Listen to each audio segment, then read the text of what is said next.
Верните правосудие в Россию. Да. Да мы давим на суд.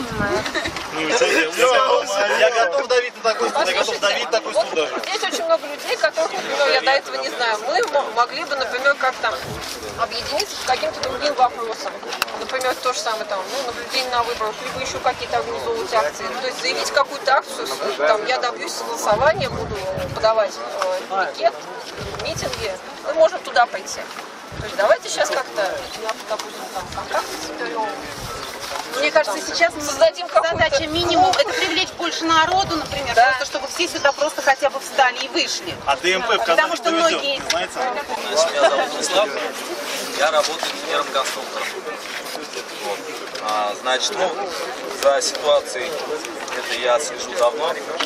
Я знаю о том, что у нас в Казани проводились всякие митинги, народу выходило мало. Вроде как сидел дома на диване, в интернете, смотрел, поддерживал, так сказать, лайкал.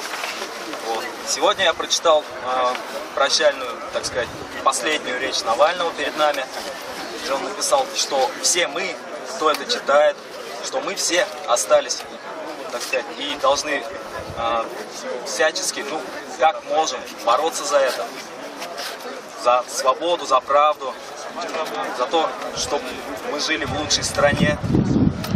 Вот. И сегодня, наконец, я решил выйти, так сказать, с собой, показать, что мы не должны сидеть где-то, мы должны выходить, показывать, что мы есть.